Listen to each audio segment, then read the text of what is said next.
Hey everyone, this is the Echo Cast, and this is going to be a little bit of a special episode.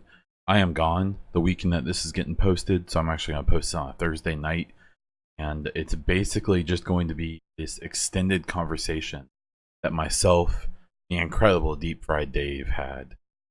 Talk about the Division 1, Division 2, we talk about lore and all kinds of things. It was a really great talk. I really enjoyed it. I think anyone listening will as well. So please enjoy, and I will see you guys next week. Missing someone.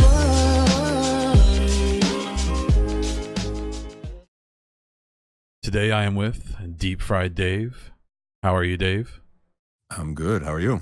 Doing very well. Thanks for having me. Oh, absolutely. I'm ready to talk about Call of Duty. Perfect. That's what we're doing, right? Right. Love it. Yeah. Black Ops 2 was my jam 10 years ago or whatever it was.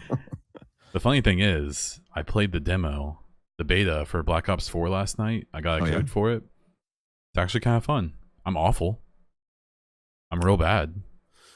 I'll tell you what, this one, looking at the trailers, is probably the last few years I've been most interested in, because I'm not interested in the running on walls and jetpacks. I completely agree. It did seem like there was a lot of Division stuff in there. I was watching trailers. I've seen some Seeker mines, and so it's got Division influences. It's got old Black Ops 2 influences, which is actually the last Call of Duty I played. Yep. And I actually enjoyed it. I liked it a lot. I thought it was great. Same. And it's got heavy Rainbow Six influences. Really? Which it's cool. There's operators now. You can set up your own loadouts, but they all have essentially a ultimate, and they all have 2 skills you can pick, and it's interesting. But that was supposed to be a joke, and now we're talking about it. No, but legit, I'm actually kind of excited for it. Can you peek? No, not that. Not on console, so I don't know, and I doubt it. It's still pretty fast paced. I don't know how useful that would be. I don't know. Actually, I don't know about PC. I was watching Shroud play it, and I didn't notice any peeking. Of course, he doesn't really need to. Yeah. So, because they're dead before they even see him. But yeah. So cool. Well, we're gonna talk about some stuff. Some Division 1. I kind of wanted to bring you on, go figure, for lore talk. Yep. But I actually first wanted to. We were both star players. Yes. You had the honor of also being ETF, and I actually had a few questions about that before we got started. Sure. So just in a very general, just from the feel you got of both experiences, how many days was your ETF? It was 3 working days. Okay. So, 3 full days of workshops. So I'm going to guess that I know the answer to this, but I'm just kind of curious, like, how would you compare or contrast, like, the feel of the 2 events? Well, very different, obviously, but definitely, like, obviously the Star Player program, the Ubisoft Star Player program, I mean, we were involved so much, not only the Division, but all Ubisoft games. Sure. I think it was more of a full gamer experience. So it was an awesome experience as a gamer, lifelong gamer, to be involved in all of that. And some of the workshops we did with some of the Ubisoft games were really cool. And seeing like a lot of behind the scenes things and how games are made and how all these pieces come together. That was really cool. But from a Division aspect, it's kind of hard to beat the ETF. Yeah, I mean, I can't imagine. Yeah, because you're in. I mean, it was work. It wasn't like all fun, but it was fun if you're a fan of the game. So it is sitting with developers and answering questions, and would have loved to spend more time with the devs and actually talk about the Division more. And we really didn't get to do a lot of that during the Star Player experience. But that's, looking back, that makes sense, right? Sure. So that's not what it's about. It's about the community that you've been serving and doing all these things for, and recognizing you for that. So, and I think that's what I may have gone into that experience with maybe the wrong state of mind and thinking that it was going to be an E3 ETF. and to realize that we were part of a large group of people who were just fans of Ubisoft games. I just happened to be there for a particular game that was getting a nice giant reveal, and but maybe in hindsight I should have realized I wasn't going to be spending 8 hours a day talking about Division stuff. Right. Yeah, I agree. But it's kind of a bummer that the coolest stuff I think we got to do we can't even talk about. Right. But that's also kind of fun, and for anyone listening, probably very frustrating. Yes. So, what was your favorite part of the ETF, just in general? I mean, I guess the cheesy part. I mean, I don't want to say cheesy, but you could say just understanding the game. Sure. I guess my favorite part. I guess I'll say it this way, because being like a corporate person in PowerPoints and working with workshops, it was very structured and very organized.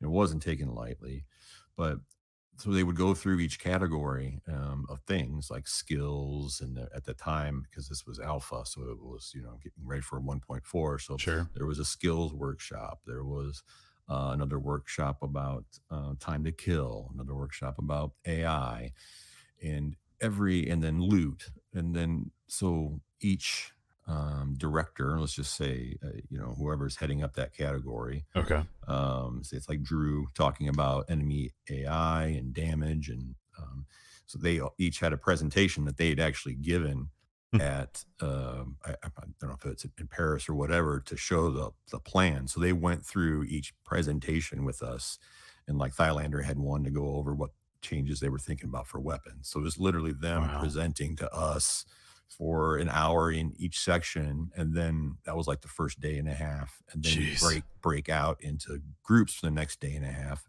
and go through those and say, okay, we'd like this, and get down into the details. So I think just the format and them doing the presenting, and how meticulous and serious it was taken, was probably my favorite part. You could say talking to the devs, which was awesome, Sure. being there with everyone and from the community.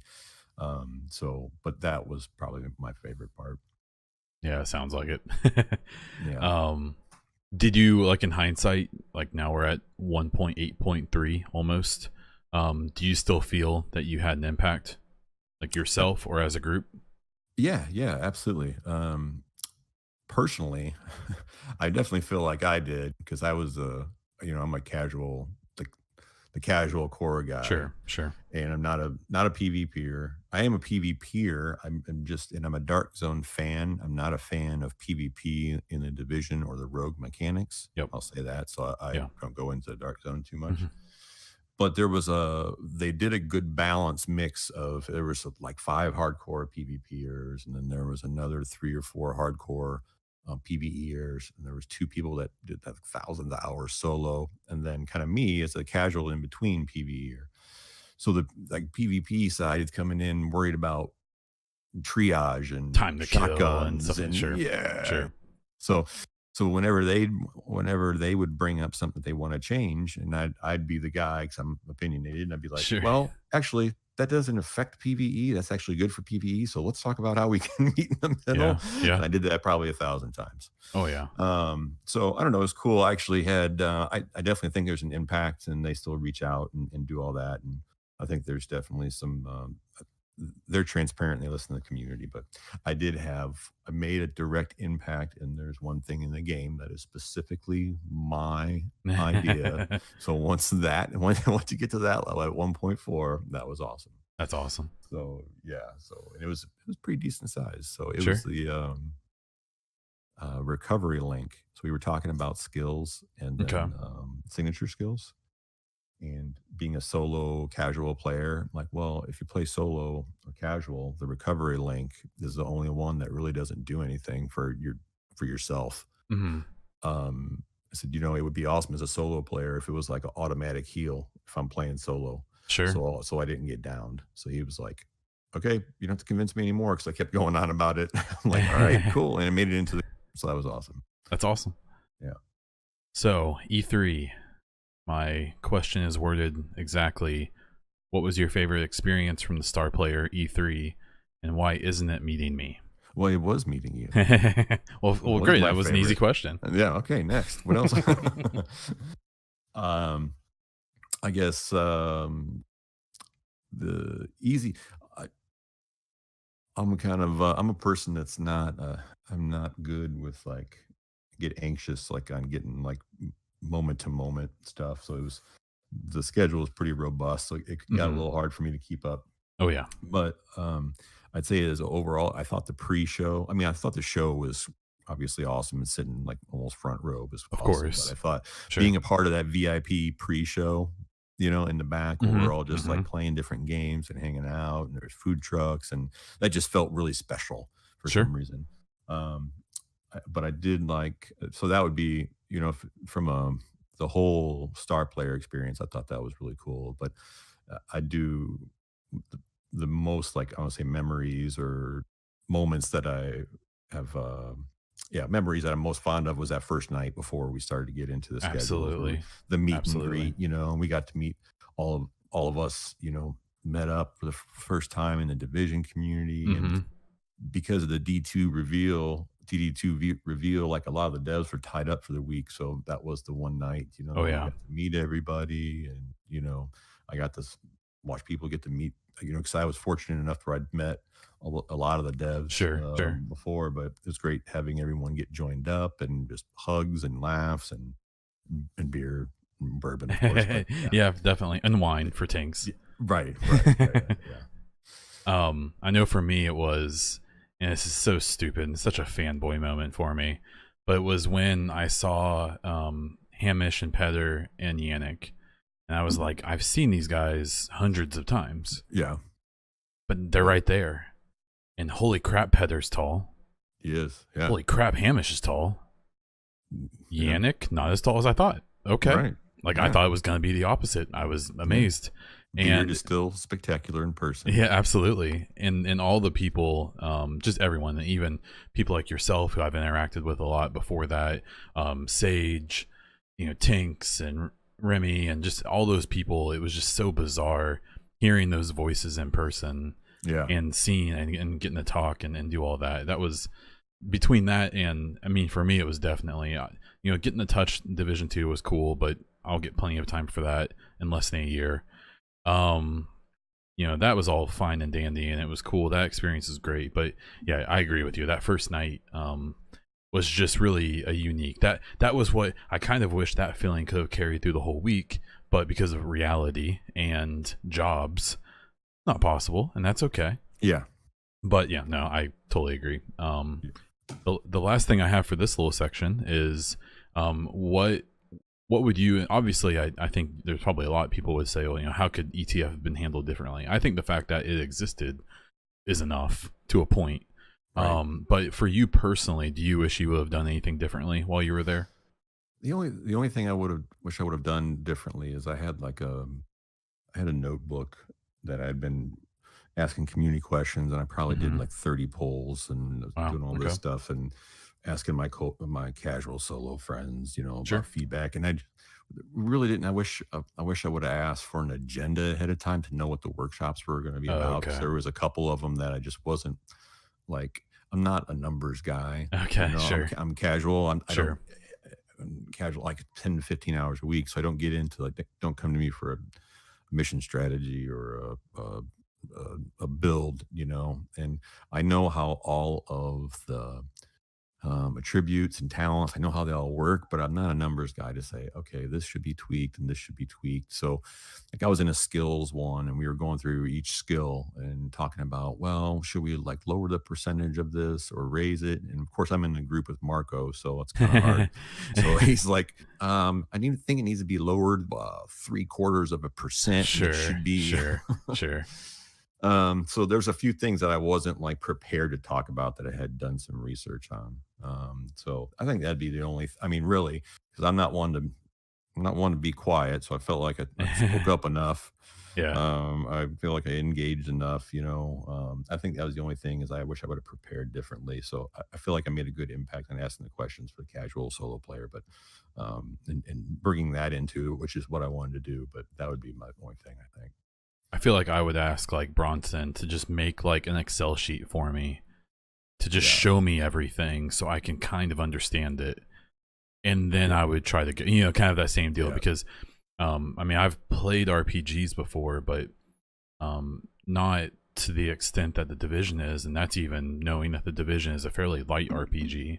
Mm-hmm. And the extent of my experience before Division was like Fallout, which has a fairly deep RPG system, but you can essentially ignore it if you just want to play. Right. Fallout 3, New Vegas, things like that. It's there and you can take advantage of it if you're into it. But really you don't have to. You can kind of just go with the special system and just get whatever. Yeah. So I understand there. So okay. So Division 1. So there's, a few topics I'd like to cover with Division 1. A lot of it kind of ties into Division 2. And the first thing I want to ask you about, just because I'm curious, is we have a lot of unfinished stories with Division 1. A lot of people feel like that was by design. Other people may feel like it was due to a lack of time to finish. I suspect it's somewhere in the middle. Examples I have are, what's going on with April Keller. Obviously, we now know that there's going to be some expanse on that, which is exciting. I've seen, and I personally don't have an issue here, but I've seen a lot of people bring up Bliss and whether or not he actually died in the helicopter. Yeah, I think that's irrelevant. Yeah, so do I, because I think you hear so many people talk about it, and I don't expect to see him return in any capacity. Because somebody else took over the LMB. I want to say Cortez, because in Falcon Lost, it was like Bliss is dead, and so is now head of the LMB and the water treatment plant. Okay. They found I would irrelevant. Yeah, I got you. And then kind of where Keener's going, and just that. So, what's your unfinished story you hope to get more from in Division 2? Well, I think you have to say Keener. I mean, sure. He's the obvious answer. Sure, he's the ultimate bad guy. And I mean, I think he's going to be a big part of it. I kind of have an idea of what I'd like to see in Division 2. Same. I mean, April is very. I don't know what April actually lends to the story yet. Sure, is the thing. She's very invested in her because of the book. Absolutely. But like her lore in the game, if you just pieced out that, it's really not pretty limited. You know what I mean? Yeah. It's like it's not very impactful, I want to say, but I'm most attached to her because of the book, and it's awesome to see that stuff, in the Easter egg. But it's got to be Keener. Oh yeah, definitely. It's such an interesting storyline. Yeah, I mean, and I think in the West Side Piers, that intel up there was pretty cool. It was a great way to move us. It was a great hint, and there's so many things. I'm re-listening to all of the podcasts that Hamish did back with the Division 1, and it's so funny to re-listen to those and absolutely pick up some hints about, they were obviously working on Division 2. He knew that. They all knew it. And, half the people he was talking to were probably done on Division 1 and already working on it during most of those podcasts. But even to look back at the West Side Pier stuff, the secret mission audio where it clearly mentions DC as well as some other cities. Oh, really? Oh yeah. And so that's why for so long I've assumed it was DC. Yeah, it's that garbled message, like, asking for assistance from agents, and it mentions multiple cities around the world, actually. All right, that ties into what we can talk about later on Division 2 then. I did not recognize it. Yep. Okay. So that's something to think about. So that's, I agree. I mean, Keener, what I like about Keener is they did such a good job of not making him this boogeyman of look at this pure evil spawned from the depths of hell, like, no, he's this kind of narcissistic asshole who was perfect for this organization because he was self-sufficient, smart, go-getter, and some shit went down, and he either, depending on your opinion, justifiably or unjustifiably, went about things his own way, and it's led to a lot of the things we're dealing with in the game. He's not like purely a bad guy, because in my opinion that's almost not a thing that exists in the real world. He's the most complicated and deep character in the whole story. 100%. And they 10 times more than your character is, really. Oh gosh, yeah. At the end of the day, so yes, that's kind of hard to not say him, but yeah. My next thing here is, what was your favorite side story from either the world, from the Echoes, from any side missions, anything like that?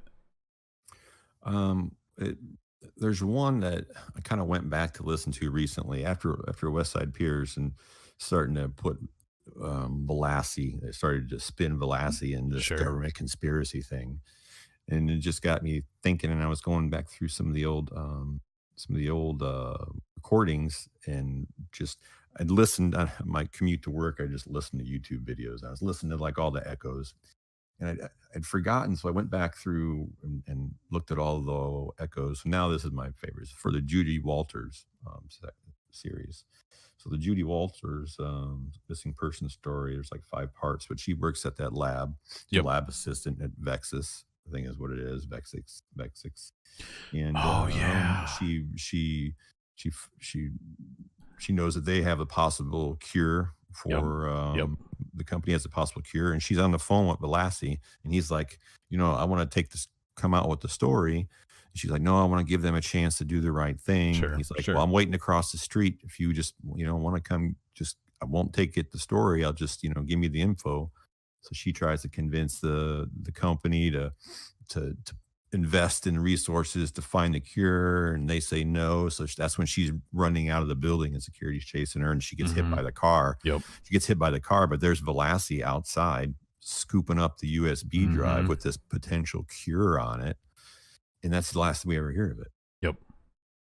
That's a thing I always reference back to. I've heard a few people speculate that Velassi's not even a real person. Yeah, That he's, some government, agent or some creation. And while I, especially from those West Side Pier recordings, I think there's a lot more to that story, and I suspect we're gonna get more about that. yeah. I think he's obviously a real person, and that echoes the exact reason why. I think it's relatively clear proof, and what was on there and what he's gonna do with it, I think will be super cool. Yep, I agree. My favorite one was the Noble Squad, and I really don't think there's a whole lot. Yeah, to go into it. I mean, it's just such a great story, and then how it intertwines with April, and it's just so neat. Though I will say that one Shield recording where you hear the guy, the agent who she interacted with, and I feel really awful if I'm spoiling anything for you right now. There's some, I assume that recording is from before he meets his maker. I'm not following. So I believe which shield is it? I can't remember off the top of my head. It was one of the first 4. So there was the one joke I haven't completed yet. Probably. So you should go complete it. Is it the DZ one? No, I did that. I cringed through that one last week. Yeah. It's the bosses in West Side Pier. Oh, yeah. That one's fun because they're so limited. Yeah, that's the one I haven't done finished. Yeah, yet. Finish that one up. I think you'll be interested. I won't go any more into it. I think you'll like it. But come back to me once you have, because I think it's not as interesting as I want it to be. Because it seems like the answer is fairly definite from the game. But I'll get back to you on that one. Let me know. Now you should be more energized to knock it out. Yeah. I'm gonna do it today. So I have a similar question, but and this may even kind of intertwine a bit, but specifically the phone recordings were probably the deepest. The echoes were great. The situation reports were okay. Those were fairly deep for the side intel, but the phone recordings were obviously I feel like the most in depth that we got, and we've gotten so many of them. Yeah. Is there one in particular you would point out as your favorite? Well, the funniest one, and I actually went back to see if I can remember, those 2 kids talking. And they're on like, Fleek. What's that? On Fleek, I believe that's what it's called. Oh, is that what it is? I'm pretty sure.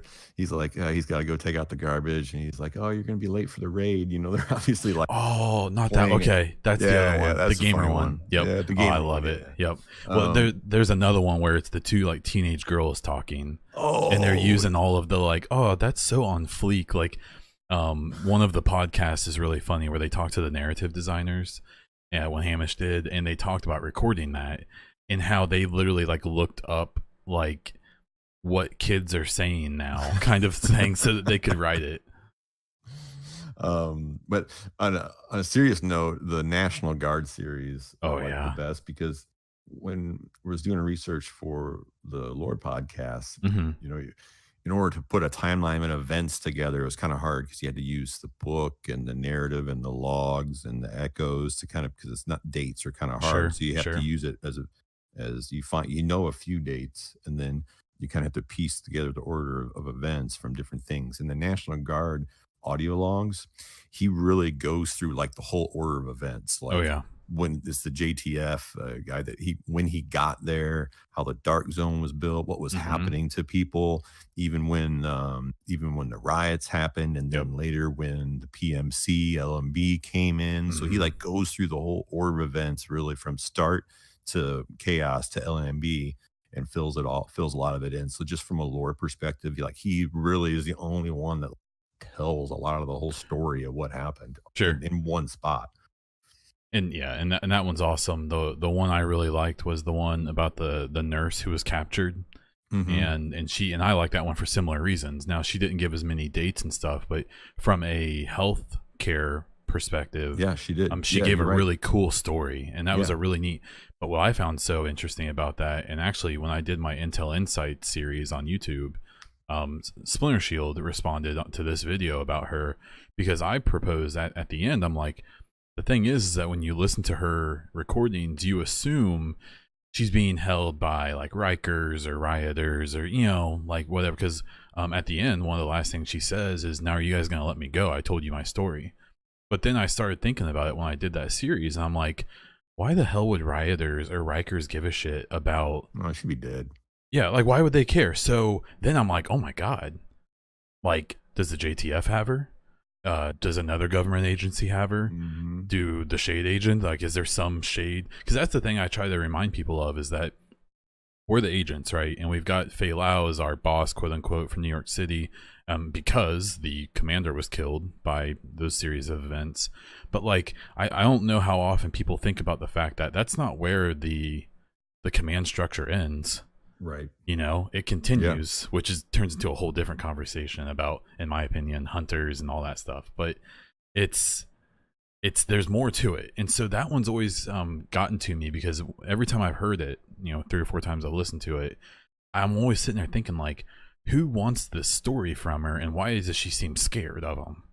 Hmm. And I think that's just such an, and that'll never get answered. We'll never know, and that's fine. But I just thought that one's so cool because it's a lot deeper if you really think more into it. Because I'm sure back in 2016, the first time I heard that, I was like, okay, whatever. She's being held by the bad guys, LMB or something like that. And of all of the enemies, quote unquote, I guess the LMB would be the one that would maybe have her, I guess, and they would be somewhat interested, but Hmm. not really, like. Right. So I don't know. That's my favorite one, just because it just kind of gets my mind going about who she's talking to. Right. No, that's a good point. I hadn't thought about that, honestly. Yeah. So the next thing I was going to ask you about is, I've identified a few things I thought were kind of missed opportunities. One of them being just knowing more about like how the agents became agents. I think knowing that DC, during one of the events, one of the trailers or interviews, they talk about DC being the quote unquote like headquarters for the shade agents. Yep. So I suspect we'll get more info about that. Um, like I just mentioned, the power structure of the shade agency above who we know about. And then for me, a big one was actually the rioters, and how I understand why they were such a shallow faction, Right. because technically they were just the regular, especially if you listen to the intel, they were kind of just the regular people that just banded together. But and I assume, do you have the art book? Yes. Yep. So what's I so have a cool few of about them that art actually. book, man? If you want a couple to give away. Oh well, I'll talk to you. Okay. That was so cool, and I felt like there was such a missed opportunity there. There were some really cool rioter bosses in there that they sketched out.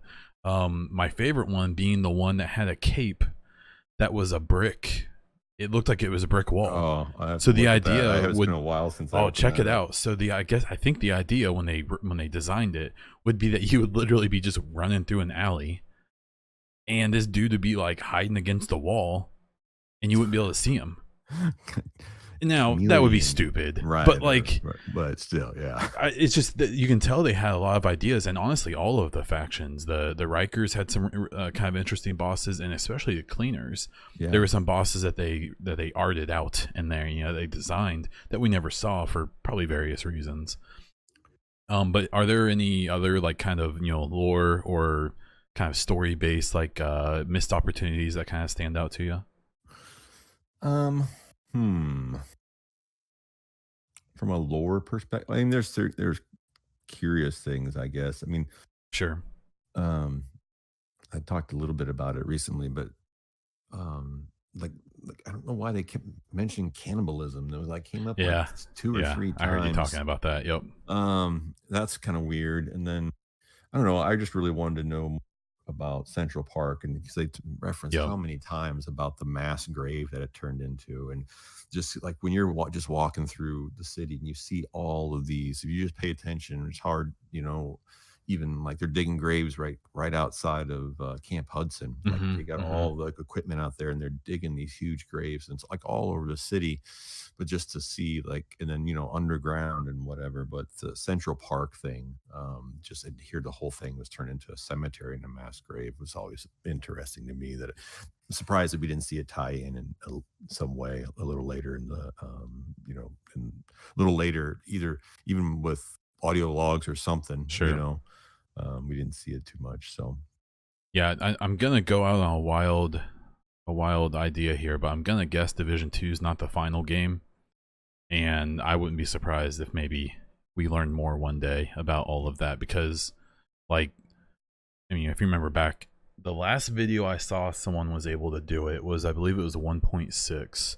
Someone was still able to glitch out of the survival map, which, if people don't know who are listening, the survival map is a completely separate entity from the regular game. They're in the old Coward's Corner is still in survival. They're essentially two separate things. But when the person was able to do it back in like 1.1, someone did it and went up to Central Park, and there was like trees like 4 feet above the ground with no foliage on them. It was like they kind of worked on it but never did anything. Well, in 1.6 people did it, and there's video, and I can show you after we record here. But someone went up there in 1.6, and there's buildings, there's like tents set up for like what looks like I don't know, it's finished. There's trees with foliage on them. Really, it's very well fleshed out. There's like mechanical equipment like bulldozers and stuff that they added in. The trees were finished and connected to the ground. There's and so this is also when people, the same person went over to West Side Piers and showed how it had been fleshed out.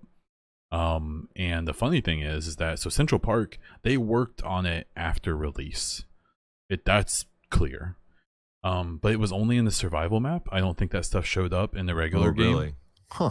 I did not know that. Yeah. And so I don't know if there was, if you listen, and when I was listening to the old podcast, especially the Hunter and the survival ones, it seemed like there was a pretty confident feeling that survival was going to get worked on. Obviously, in hindsight, it didn't. We've gotten extremely small updates and fixes, but nothing significant. So I suspect that was supposed to tie in at some point. The other little interesting thing about that little video that I saw a long time ago was that actually the east side of the map, east of the DZ, is actually fleshed out as well a little bit. So it almost looked like they were going to maybe open up that as well. Really? Yeah, it was weird. Like you can tell that there was work done on it, and it can't be seen from the regular game. So like there was, especially for a game that seemed like the resources got fairly limited when it comes to the streaming resources and all of that. It's just weird that stuff's in there at all. But I suspect that may be the subject of a very cool interview in a couple years when they're allowed to talk about that stuff. Maybe. Yeah, that'd be cool. Yeah, I highly suspect that there was intent, but it just, time, money, and manpower. There's only so much you can do, and I'll be very curious to hopefully hear that story one day. Yeah, same here. I have, you know, some remaining mysteries. I'm kind of curious if we get anything. I mean, the most obvious one is the hunter origins and purpose. I have extremely little doubt that that gets fleshed out in Division 2. Yeah, that one's tough. It's interesting. I interesting. got deflated on that one. Yeah. Going back to the podcast, did you listen to the one like it's like, you know, what's the lore and the hunters? And they're like, well, they were just really looked cool. They didn't have a backstory. Did you hear that part? Yeah. I'm like, oh. It seems like one of those things that the thing I thought actually was that I didn't realize that they were intended from the start, which is nice. Yeah. Because that leads me to believe that at least one of the narrative nerds had to have made some notes about, you know, and at this point, I suspect that there's just so much attention on them. Yes. That I respect them and believe in them enough that they've been like, okay, we have to flesh this out. Like even if we still leave them with some mystery, even if we still leave them, which is fine with me, but like just the simple fact that they've thrown the hunters everywhere. Right. That they obviously know the pull of them. So I'd be the one thing I'll say, and I went on a rant on my stream last night about this, is I actually hate the implementation of the hunters and legendaries. I despise it. It makes no sense.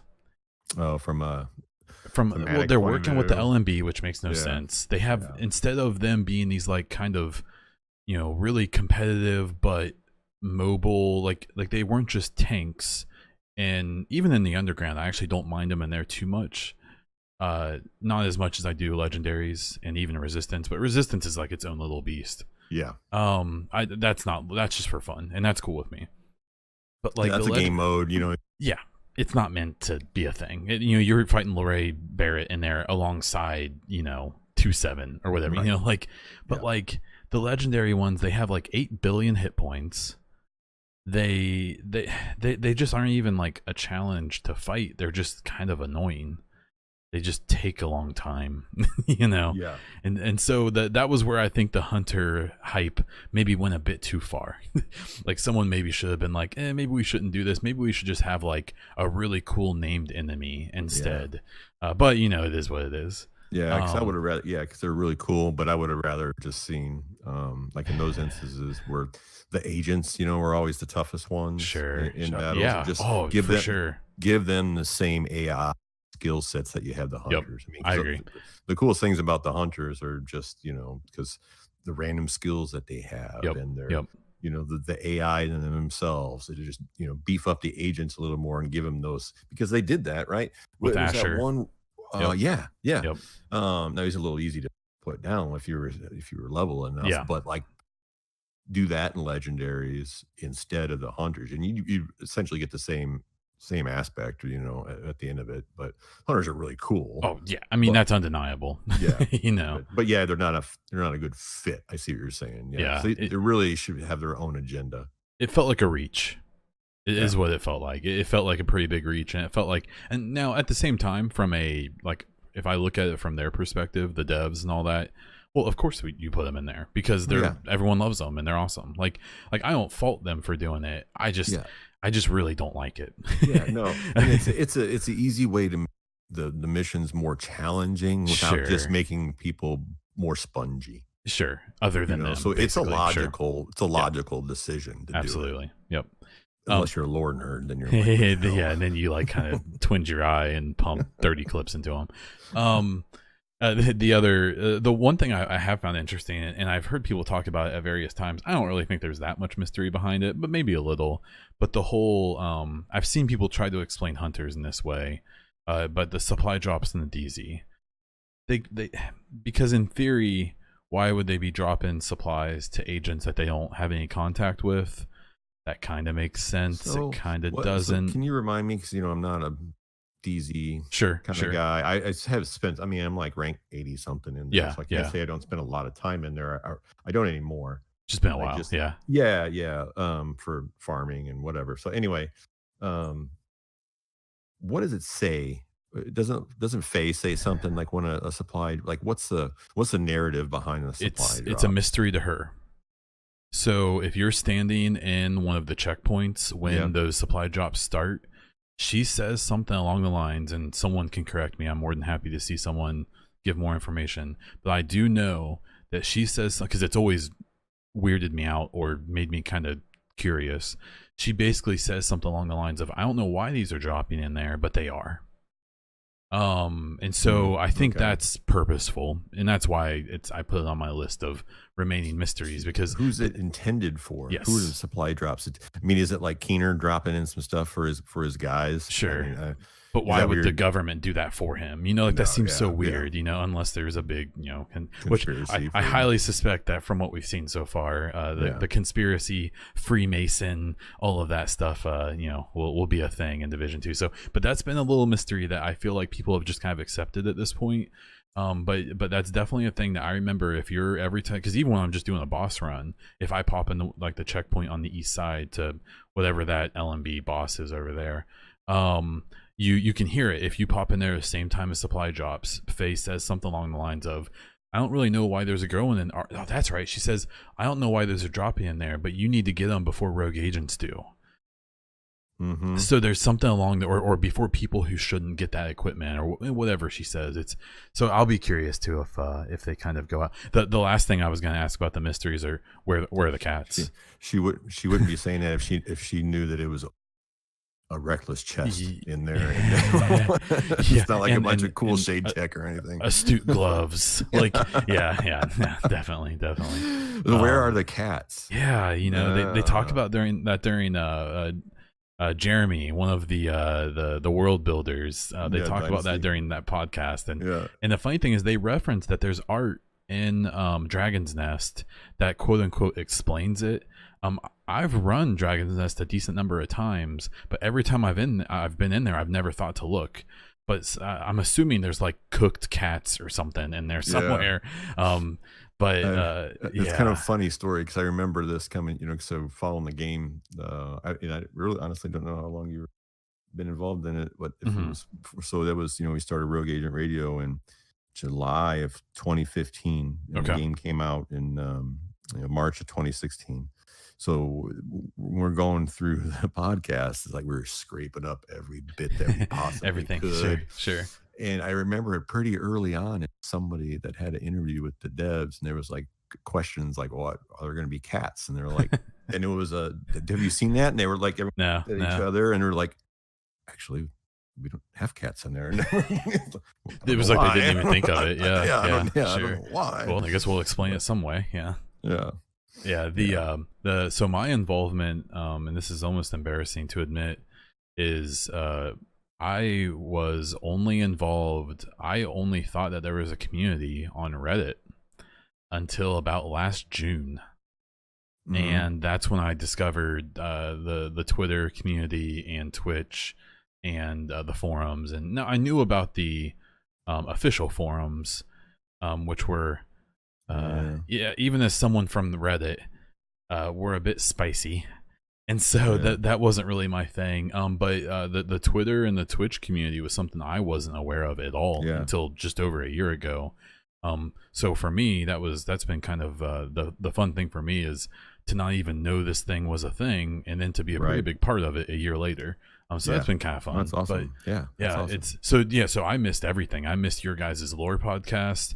I missed Rogue Agent Radio. I missed the Smartwatch podcast. Yep. I missed all of it, and I've actually tried to go back and listen to a lot of them because I missed everything about the community that entire time. It's I feel like I was like Ace Ventura coming out of the Rhino.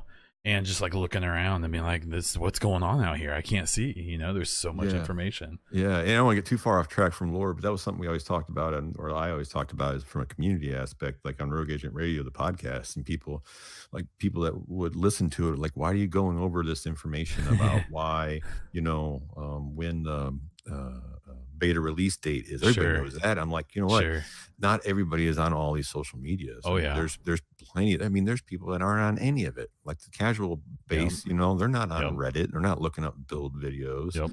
But like from a podcast standpoint, there's plenty of people who aren't on Twitter, who don't even know what Twitch is, or they stay away from Reddit. So you really have to, as a community, and if you're going to like promote yourself or something, what we did with Rogue Agent Radio is we made sure that we were in everything. So absolutely, we had a page in Reddit, we had on the Division forums, we had YouTube videos, but we had places where people could find us everywhere because not everyone is as connected as some of the people that we see in the community today to all aspects of medium. So yeah, that's important.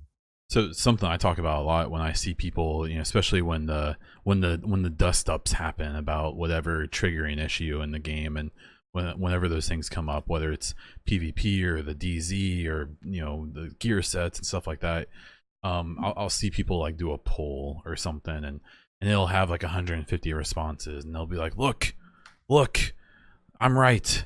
Right. Look at this. Everyone agrees with me, and I've tried to remind people that I'm extremely willing to bet that maybe 15-20% of the playing community is involved on Reddit, Twitter, YouTube, Twitch.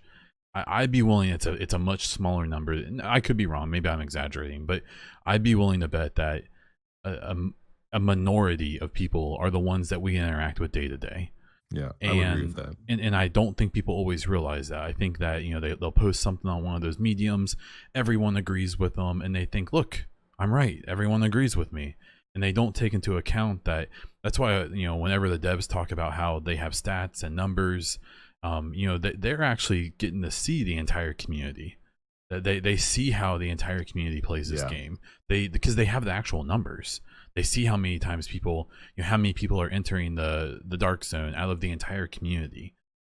Which, God, I would just kill for those numbers. I would just love to see, because I think it would back up so many of my beliefs and opinions. But I don't know, that one's like sample size thing, because I've taken so many polls and sure, 75-25 every single time. Yeah, I know. I mean, every single time it's like 75% for sure. Just like avoid the darkness. And it's like, and I just feel like people we forget that even big creators like Marco and all those people, like I think people forget that they are in their own bubbles. They're big bubbles, they're huge bubbles, but they're still bubbles relative to our community. Now, you can't compare it to someone who's like a Fortnite, like a ninja or something, who his bubble is super gigantic. But like, everyone's still in a bubble. Like, my bubble is really small, and even the big quote unquote creators in the division, or personalities, or whatever you want to call them, have fairly small bubbles, especially relative to the entire community. Because I think people forget that the community involves people who, again, aren't on Twitch, aren't on Twitter, aren't on, and that's why I'm so big about when I give opinions and stuff like that, whether they agree with the group or not, or whoever I'm speaking to. I try to remind people I don't even try to speak for my own quote unquote community, because I don't. Half my community disagrees with people who watch my stream and stuff like that. I know most of them don't agree with everything I say. Good Lord, I hope they don't. Because so I always try to make it really clear, because I've seen it pop up a few times either on Twitter or Reddit or whatever. They'll be like, well, there goes another streamer, they're just gonna do. I try to make very clear, everything I say or think is me 100%. I don't in any way, shape, or form say that I'm speaking for the people who watch me. Like, absolutely not. I hope not. I hope no one thinks that, because I know that most of them probably wouldn't agree. And that's cool. I'm totally down for that. But it's a perspective. There's a perspective issue, and I think that's kind of a thing with all gaming communities. Yeah, it is. There's definitely a perspective issue where, even the fact that, like the division Reddit, has, I think, over 100,000, 150,000 people following, subscribed. Now, how many of those are actually still active? It's probably a pretty small number, but that doesn't even represent, if you think about the fact that I believe, they don't release sales numbers, but isn't the assumption that it sold more than 10 million copies, division? Like quite a while ago. Yeah. So like, even that very large community is a pretty tiny percentage of the people who bought the game, Right. So I think I'm happy to get off the lore thing to talk about something like that, because I think it's really important, and I think people very often lose sight of that thing. Yes. Yep. It's just not all about the community you're involved in, or the talking heads unquote, or whatever. Yeah. Yep. Right. Yeah. Right. I try to make very clear that I think my opinions and all of those, if they followed everything I thought about the game, it'd probably be a pretty bad game. Yeah. for everyone, because it's just there's a reason I'm a social worker and not a game designer. So, well, okay. So for the last topic here, I kind of wanted to go figure, a little speculation, with Division 2. And so the way I've broken this up is into 3 topics, and it's things that we know, quote unquote, things that we think, and things that we hope. So I guess I shouldn't say we, I should say I. I don't want to assume I know what you feel about those things, but for the first section, the things that we know. So the first thing is, I actually talked about this in a faction video I did last week. The True Sons are the only enemy that we know we have right now. And a thing I've been contemplating and thinking about is, because if you compare it to the Division 1, I would kind of compare them to like the LMB. They're very organized. Really? They have great equipment. They seem to move well, at least from what I can tell. And the sample size I have is extremely tiny. They're literally the only enemy we've seen. But just from their the way they moved and stuff, and that may just be a new thing for Division 2, all the enemies are probably going to be a lot harder to kill. Yeah. But if I had to compare, I was like, man, these guys, they're former military, they're all this. But surely they didn't just show us the most powerful faction. And if anything, what if they're the least powerful? And so, do you have any thoughts on that? Do you have think they're definitely the least, to be quite honest. Oh my God, how cool would that be? That's so awesome. From an AI perspective, they've done so much with AI, and it's talking with Drew and just listening to all these, Drew does the enemy AI, and each faction is going to have its own strategies, right? So each faction, like this faction, the True Sons, they're flankers. So they'll come out and flank you from each side. And there's another faction that they just kind of stay huddled up, and they come at you like in one mass. So all the factions will fight differently, and their AI is different. And I think this is just smarter AI, which I'm hoping. But like, I think it seems like the True Sons are kind of like piecemealed, like, because it's led by a JTF person, for crying out loud. I mean, JTF Morgan, baby. It's high level.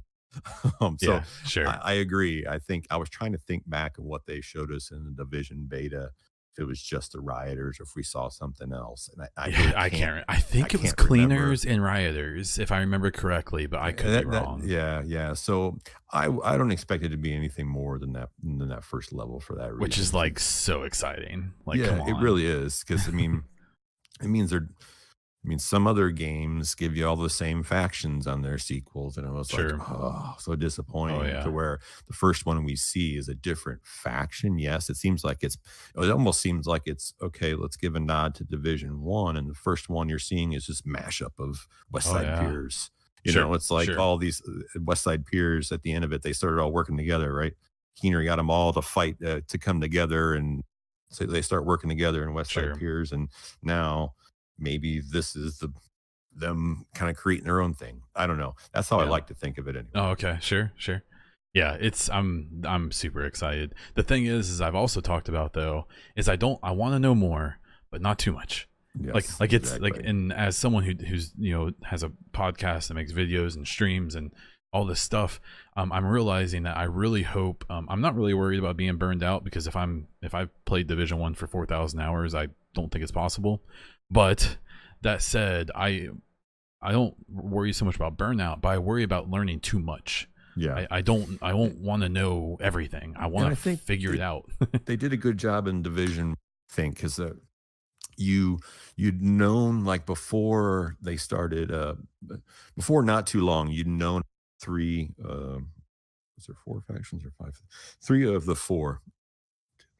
3 of the 4, like, they had like announced, and they had like these profiles. I don't know if you remember, on their website.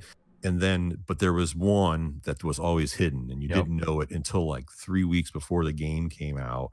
I think it started getting, Eric's actually kind of took a snapshot in the DZ during the beta, and was like, here's the 4th faction, but nobody knew what it was. And then like a week later, they released a trailer that just showed the LMB and who they were. But that was all you got, was a little bit of background. You didn't, which is perfect. You didn't understand like what their motives is, or the story, or how they operate. So, that's exciting.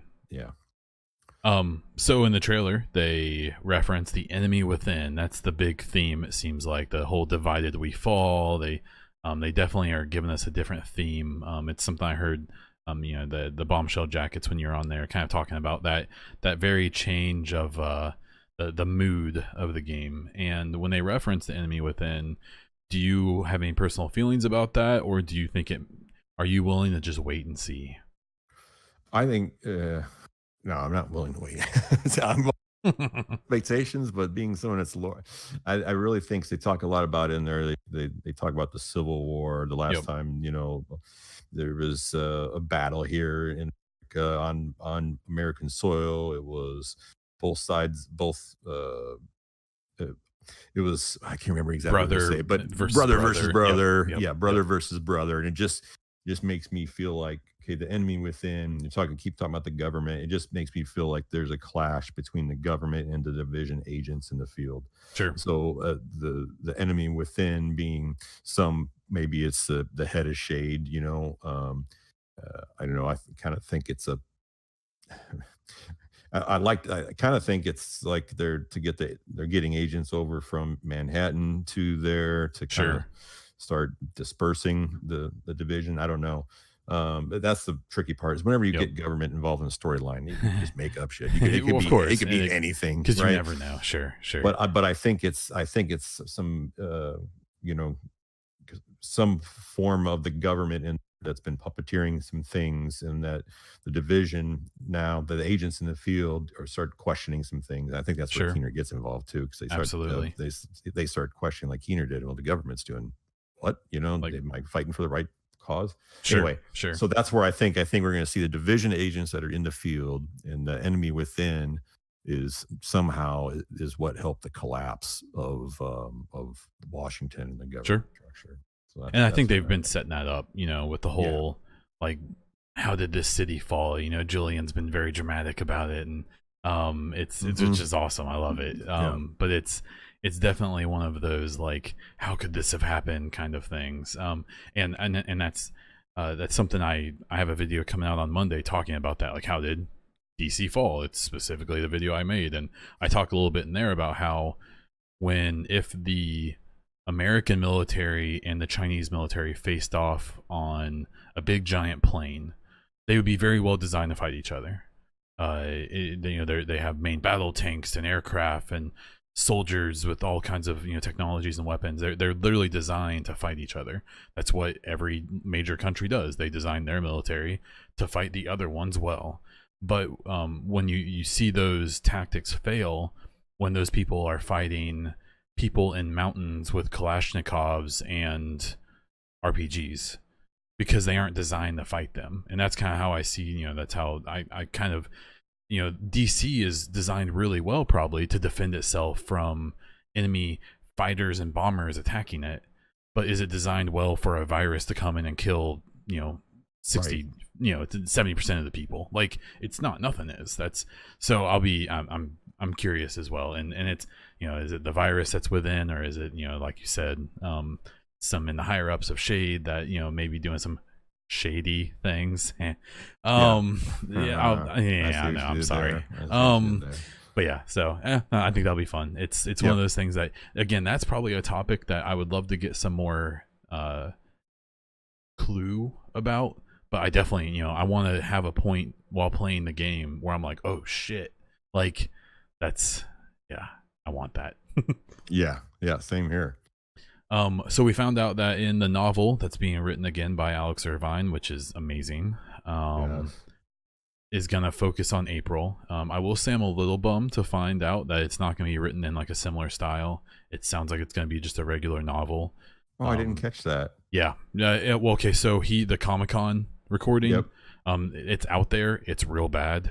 But you can pick up a decent amount of stuff, and the impression I got from it was that it's going to be a kind of like a regular written novel from like a third person perspective. But I think that does offer the advantages of that as well, though, that some more clear storytelling and things like that. We've gotten some hints that she's actually moving inwards, not necessarily maybe towards DC. Where do you think she's headed? I'll tell you first. I think I actually thought this game might have been based in Chicago. Mm-hmm. And so I'm suspecting that she's either moving west to Chicago. The other thing I considered was that I wonder if she might be heading to Ann Arbor, um, where supposedly they're doing from Candle. We find out that's where they're doing a lot of the research on a cure and things like that. I've actually thought about that as well. But do you have any thoughts? I don't know, like, cause it says she's in the Midwest, right? Mm-hmm. Um, and then in the trailer, we see a box addressed to her Uh in huh. BC. Which, yeah, why? Is there any chance that her story in the novel is just kind of picking up in that time lapse of 6 months? Maybe, yeah. That's what I mean. That's God. I'm so excited for all that stuff. Like, I Yeah, love that. I'm actually rereading the book right now, and it's I'm still picking up things I didn't pick up last time. So, yeah, same. yeah, I'll be curious. In that book, the as a little side note, I never even noticed. Like on like the third page, I tweeted about it, but talking about how she's heard the division have done bad things, and she says, "Oh, I know that they've helped people, but the division," and then it just like trails off, Mm, and it's like, oh, that's so mean. Like, I'm assuming it's supposed to be like a reference to like rogue agents or something like yeah, that. It seems pretty clear, but it does kind of make you wonder if there is more to it. Um, the next subject I have, so we know there's going to be civilians, and we know this time civilians aren't just going to be, well, at least some of them won't just be walking up to you asking for a can of pop and then throw right. a pistol at you. So my thing is the only way I could see there being an actual like enemy tier underneath the True Sons is I was kind of wondering if we've obviously seen friendly civilians from the trailers, and we know that we're going to be able to give them supplies and these little vestiges of peace or whatever you want to call it. Their little bases that they have. But I've The wondered the settlements, settlements, yeah, yes. I've wondered if they're all going to be friendly, and I've actually wondered if a rioter-ish faction may be maybe made up of some civilian holdouts and things like that. yeah. Do you think that we're just gonna find these settlements and that they'll be friendly and we'll give them supplies and upgrade them, or do you think that there's a possibility it could go either way?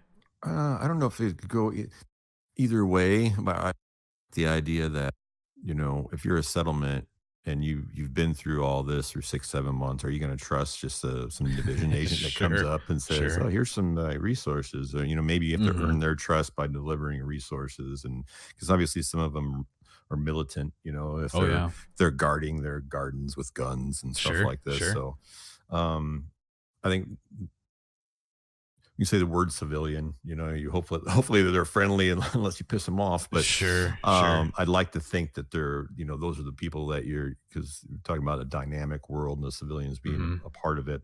Those are the ones that you're trying to help, help restore things. So Yeah, I like the idea they have to earn their trust and keep their trust by continuing to provide resources, sure. almost like um, I don't know, I can't remember the name of that mechanic in a game where you have to kind of like degradation, almost like you gotta Okay, sure, like you sure. have to continue to supply resources. But that's how I'd like to think of it.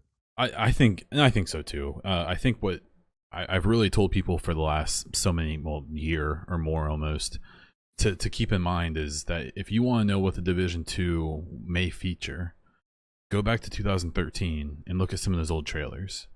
And one of those old trailers, I'm sure a lot of people remember, in that scene where, in like I think it was the first trailer, maybe the second one, way back, the agents are fighting in front of the Boo, and they're killing those rioters that they're out in front of it. And when you look at the Boo, it has all these stats for that part of the city. It has like I think like thirst and sickness and all kinds of things, but one of them is like morale. Yeah. Yep. And I think that that system is going to be, I suspect they just didn't have the time, money, and resources in Division 1 to make that happen. And I can almost guarantee that that's what we're going to see that slide in there, where there's going to be a morale system for each region of the Something like city. that. And it's probably going to be associated with each region probably has a different group of civilians or, militia Yeah. or whatever you want to call them. Yeah. And I think that'll be so freaking cool, man. Yeah, and I agree too because I think, how else can you make a living world so dynamic, because Sure. we know the control points, you capture a control point, it can be taken back by an Yep. enemy faction. And I So guess it's not those guaranteed to be the same enemy faction. I believe is what I picked off of one of them is that it okay. could be any of them. Yeah. It's not necessarily only one that can come back. So if I'm looking at it right, you gain a control point which opens some resources to some civilians, and then Hmm. those resources get cut off. You're managing some aspect of Sure, it, sure. of the living world. So yeah, I hope that that's what the case is, and it's As long hopefully as it's it that doesn't, yeah, go be ahead. redundant. As long as it's not redundant, where it's Yes. like, oh Fallout man, I got to go 4. back over there, retake back this control point for the 17th time because the civilians just hold it. The You Fallout know, 4 meme of Preston Garvey telling you a settlement is in trouble is that was a really frustrating part of that game, where you played would it. take an area Yeah. and you would have this alert that would say this settlement is under attack by whatever. And the problem was is that in that game you could design all your settlements, so you had to make beds and houses and Mm. defenses, so you could have turrets everywhere, you could have people that were armed guards and all that. And even if you had a settlement surrounded by 1,000 turrets with a bunch of armed guards, and there were Mhm. like two zombies that were going to attack, there was a chance that whole settlement could get like wiped out because it was like an RNG system. It didn't actually take Yeah. into account the actual defenses you had. It just rolled some dice. And it was really, really frustrating. And it was a really awful system. So I have faith that they played that game and they Right. understand those frustrations and that they won't do it where it's like obnoxious, but that it will be fun and engaging and stuff like that. So no, Yeah. I agree. I think it's going to be, I'm excited to see how that plays out. I keep hearing the phrase, what we, the tip of the iceberg, is what I keep hearing about this game, and Yeah. I'm really excited to know what that Just a means because sliver is what exactly. I So moving to the what we think, or at least what I think, kind of thing is, and I think we touched on it earlier when I talked about the secret mission recording, with the agents who we're gonna play as. Will this be the first wave? Is this a second wave? And the one thing I noticed from the trailer that I'll point out before I kind of get your thought is that there's that little clip of the agent that's like half buried with his flickering watch. But the thing Oh I yeah. noticed about that is that he's not like, he's still like in good shape, if that's a thing. Okay. Like he's Yeah. not like deteriorated. Like it wasn't like, 6 months later in a humid, warm environment with wild animals everywhere, an organic dead being is not gonna have skin. Hmm. Like they're gonna be either eaten or bugs are gonna take care of them or that much time. So I don't really know what that was supposed to tell us about how long that agent's been there. But do you have any thoughts on what Well, our involvement is? well, I was questioning it. Like there was a lot of question. Like, okay, are we the agent? You're playing a new agent. It's just, that's all they tell you. But Sure. are we agents coming from? Are we second Somewhere wave else agents or coming from Manhattan, or sure. are we agents? Obviously, DC had their own agents. Are we Hmm. agents that were activated in Washington? Hmm. Um, so I felt like we were coming. There's like back and forth where, well, they would have their own agents. And that's fine. But then I was listening to a bunch of interviews over the last couple of weeks, catching up because we had no time to do Sure, any of it sure. at Yeah. E3. And I got this quote from a dev, and so then I'm like, okay, um, it was how you're how he's talking about how you end up in DC, and he says you get a distress call from Shade headquarters in DC and go there So that kind of references back to that to mission. that you're talking about. I, Okay. I don't know. That's the only. It's like a small 5-minute interview with this little 200 Cool. subscriber YouTube channel, like Wow. random. Okay. And then I'm like, okay, either So I just gave you some connections when we were yes, talking yeah, earlier. yeah. That's what Okay. when you said Okay. that earlier. Excellent. It Excellent. sounds like they're already telling that story, almost in the West Side Piers, where you get a distress call. So now Yep. maybe we are the second wave in Manhattan, Shade headquarters in DC you get a distress call, so you all hightail it over there. And what I So wouldn't be surprised is if we find out the agents that we play as coming in may not just be from Manhattan. They might be from Philadelphia. They might be from Baltimore. They might be from Cleveland. Shit, I don't know. You know, like, no, that's a good point. It doesn't have to be from. They could be from all over the country. It's global, right? Because what it does is in that secret mission, when it does it, it's very garbled. It's hard to hear, but it clearly says that there's a call out for them to report to DC. I want to say Toronto, London, and there's a couple other cities that you can't really hear. That's gotta be so I'm guessing that there must be like shade headquarters, quote unquote, in those major cities, and they're calling for all the agents who are in cities who have been relatively stabilized to report to those places because they've either fallen or whatever. So very cool. Okay, neat. I like it. Yeah, that's very cool. Yeah, I like the way that's going. Me too. When they're showing the shots, they show like the agents like walking upon, like coming out of like the woods and on the Arlington Cemetery or whatever it is. Yeah, they're like, and they're looking onto the city, overlooking. Yeah, so it makes sense. Cool. Okay. I think it's a good storyline. I'm good with it. That sounds so awesome. Okay. Yeah. So a little note that from rereading the book and stuff is and listening to his old podcast. So in the book, I don't think they really reference it. I think they talk about the president in the game towards the beginning, but in the book, April Keller talks about him being dead. It's like President Johnson. It's like the most generic, or Davidson, or it's something kind of generic. But a thing I picked up when I listened to the Alex Irvine podcast that he did with Hamish was that she's a flawed character, and that information she gives out, that she writes down, that she's wrong about some of it.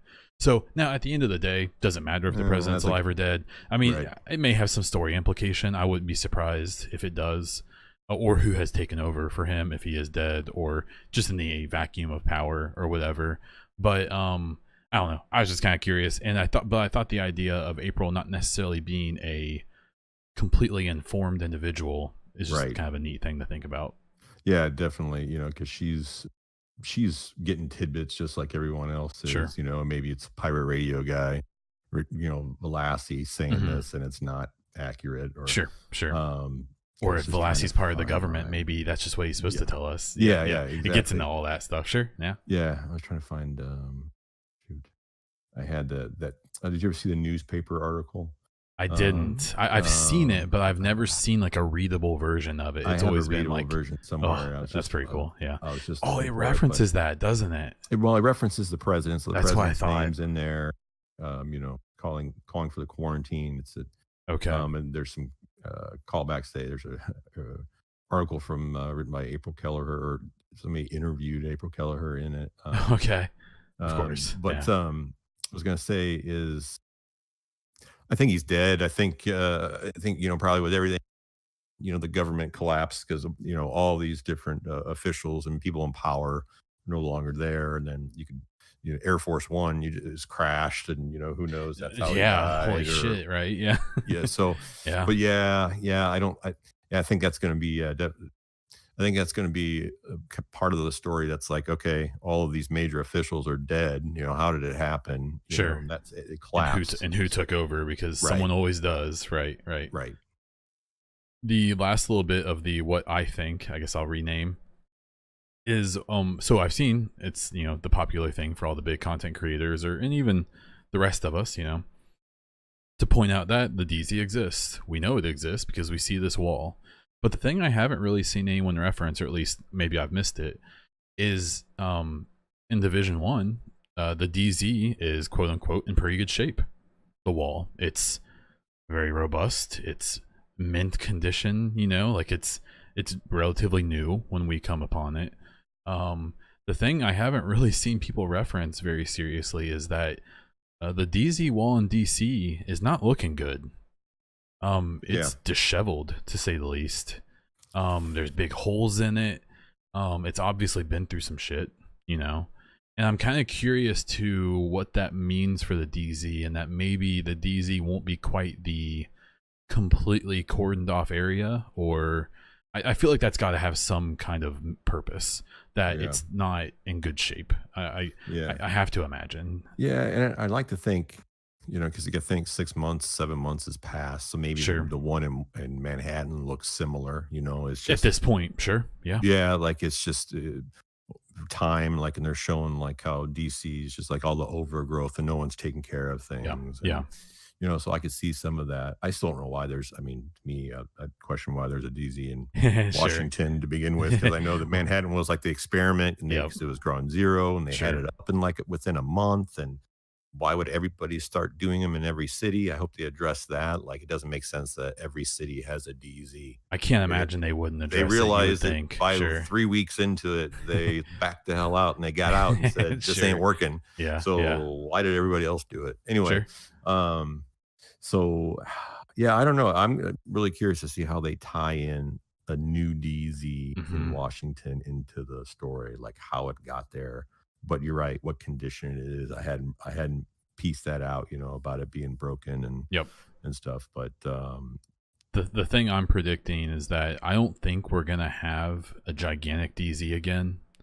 I'm actually I suspect that we may, because I think everyone thinks we're gonna have this big DZ again, and there's gonna be like 50 players in it. I'm gonna guess that the Snowdrop engine hasn't progressed that much. I'm sure it's progressed a lot in a lot of ways. I hope it has, but I'm actually predicting that we're going to get smaller, maybe multiple DZs with a similar number of people. Yeah, and that even survival modes and things like that. I'm actually kind of guessing that we may see smaller but more dense areas when it comes to that. I like that idea. And Yeah.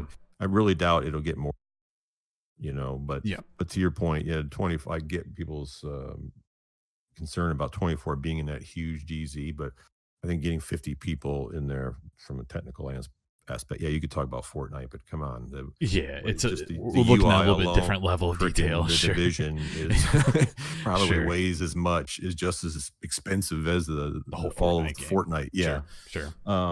but yeah, I think that's a good point, because having multiple DZs, does make sense. Yeah. So yeah, no, I like the way that you're going with it more than it being huge, and putting. I don't think it'll be more than. I don't think it needs to be bigger. Like honestly, I think that you can have a better experience, because that's a big complaint about modes like Last Stand. Last Stand, in theory, is a cool mode for Division, and I've had fun in Last Stand. Yeah, so have I. It's a conquest mode basically. I love Battlefield. The problem with Last Stand is that it's probably about 50% too big. Yeah, it's so spread, and I get that it has to be spread out to allow for the pop jumping around of objectives. That if the two objectives are taken, you can back cap. Like, that's a thing that I've played Battlefield my whole life.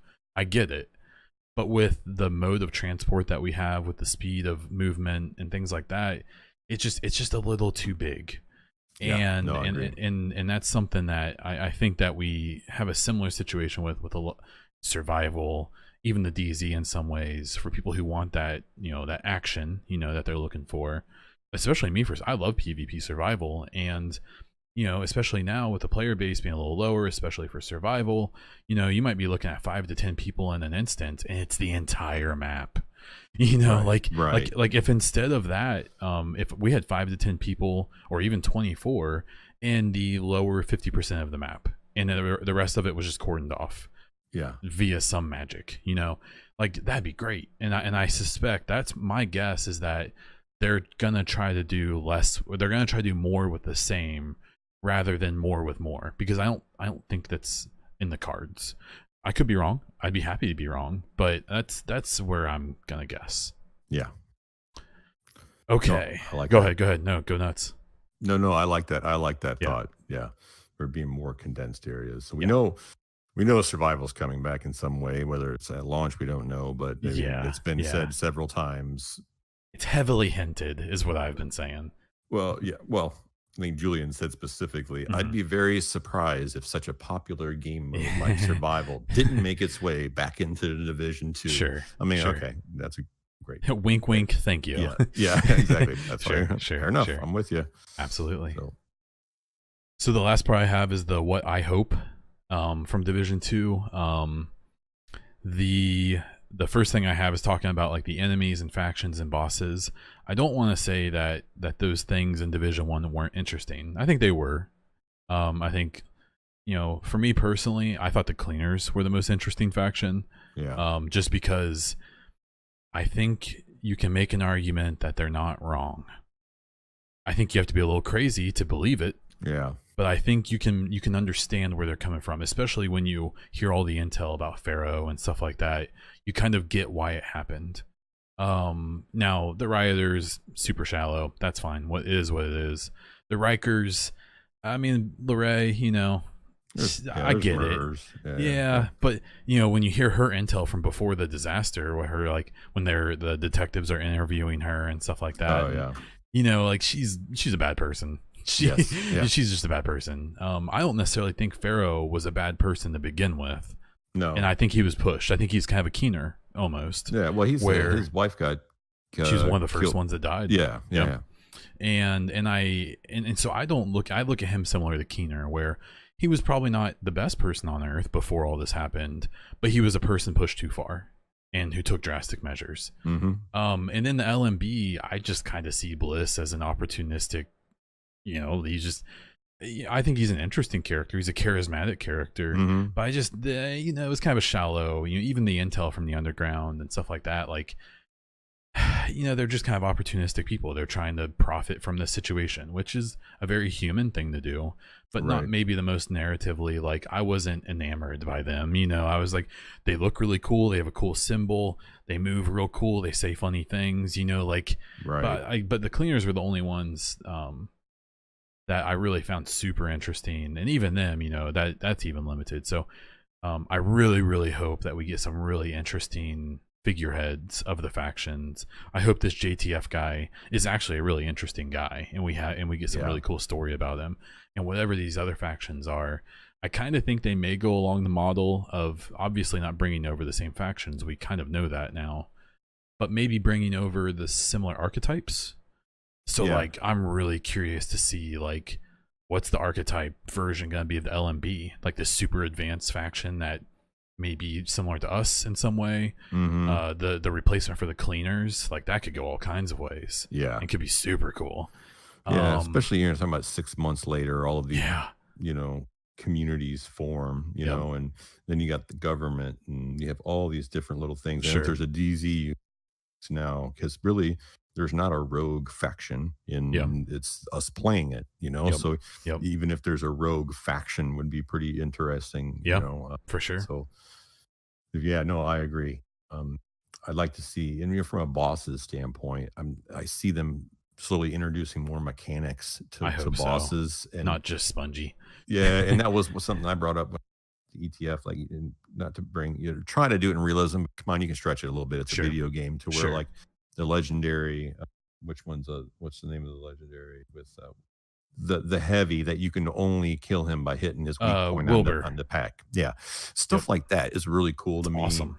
Those types of little mechanics in bosses make a big difference, because they change your strat, and it's not just putting them down, but and they started to do that more in Stolen Signal, so I hope to see that more throughout, to make the archetypes, to make the factions themselves more cooler. They have to change your strategy when you're playing against them, but I think they have once you involve the government, and it's been 6 months past, I think you have a lot more to work with, so it should be cool.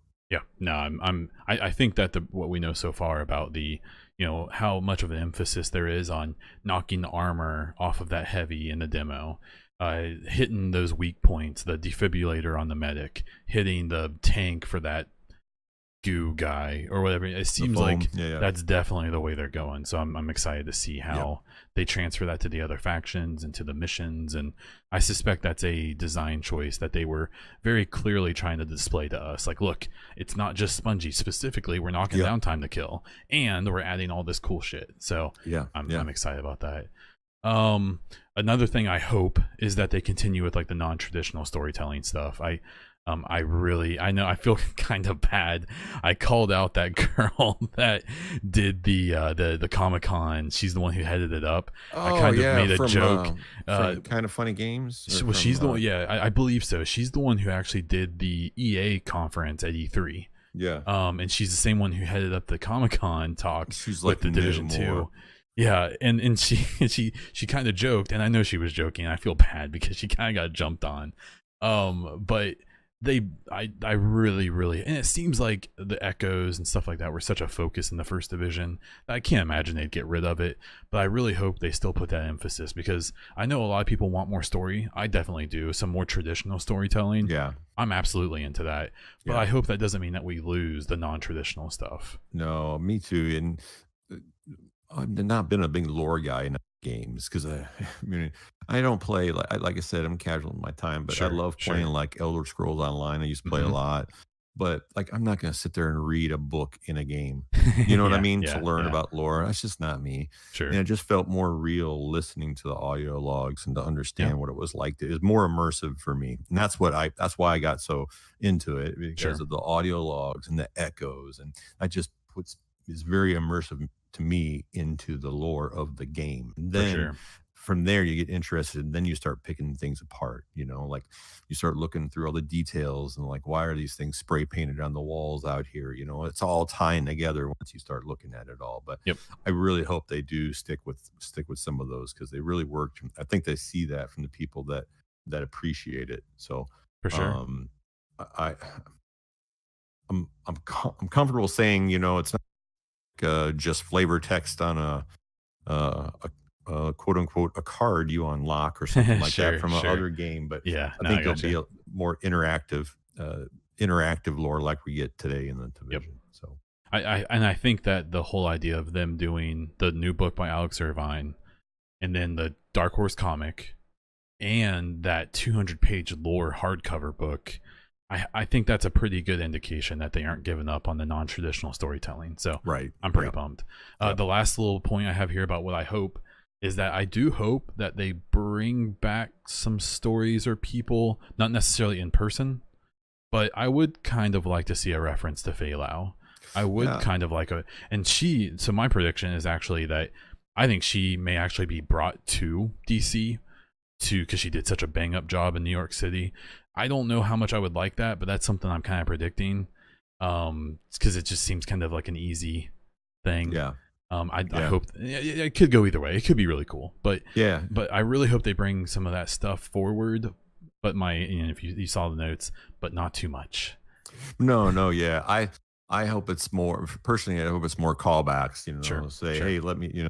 Some snippet that somebody says something about Ramos. And he's like, You hear just like, Ramos is a lieutenant now? Like, yeah, yeah. yeah. Just call him back to what he's doing. Sure, sure.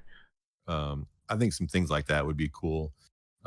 Do I want to see them all again, like in cutscenes and like Yeah, interacting yeah. with them? I don't know. I It like could to, be cool, but yeah. At the it same could be a little time, lazy. I like right. Yeah, Yeah, yeah. I like my sequels to feel like a sequel, not a Absolutely. 1.5. And so far, it's just Yes. far from a 1.5. And that's one of the things I've told several, you know, other games have not been as fortunate, lately as some Sure. similar titles, but that game felt like a 1.5. And Absolutely. playing 5 or 10 minutes of a demo, even though I played it 8 times at E3, Yeah, yeah. the game already doesn't feel like a one. So far, It feels like absolutely. Division 2. Absolutely. So yeah, So that's the gist of what I had. It was yeah. only an hour and a half. Oh, that's not bad. Is there anything you wanted to bring up, or is there anything that you thought of as we were going? No, I mean, I'm interested to see how all the West Side Piers stuff, because I really think that the West Side Piers was a tie-in, like Very their last purpose. effort Yeah. to Yep.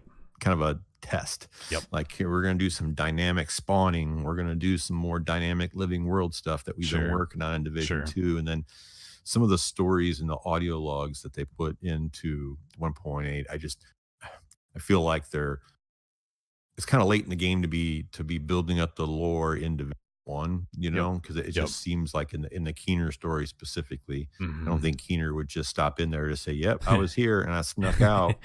I really Sure. think that Sure. I think in Division 2, you're going to consider going the Keener's side. I think he's going to come out and try to talk you into it and say, see, I told you the government was shady. Yep. They've been, they're working against us. You're fighting for the wrong side. Because he's always said that from day one. Even at the very end of the first game, that unknown signal. Yep. And then again in one side. So I think you're going to come. I think your character is going to come to this questionable point of, am I fighting for the right side? And that's where it's talking about the divide, we fall type of thing, where all these agents are like, are we doing the right thing? The government, once again is doing this. So that's the only thing I wanted to talk about, is that wet side peers, and how I hope that it's a lead in. It's a very interesting story, that part of it, like Keener's. I mean, he's got all this stuff. He's got the scientists and the 3D printer, and we just can't say he gone. Can't say definitely. Don't worry about him. So I'm looking forward to that. Me too. Well, that's what I have. I do appreciate you taking time. Yeah. Absolutely. Thanks for going on, man. Definitely. About lures. If you want to let people know where they can find you. I'm on Twitter mostly at DeepFriedDave. You may want to, for on Twitter, you maybe want to follow at Division Lord. Maybe another podcast coming up. So we'll see how that goes. But so that's the best place to find me, those at DeepFriedDave. And if you like pictures of just if you like food porn pictures, just go to Instagram at DeepFriedDave, and I'll show you some pictures of things I cook. That's about it. Perfect. Thank you, man. All right, thanks, bud. Appreciate it.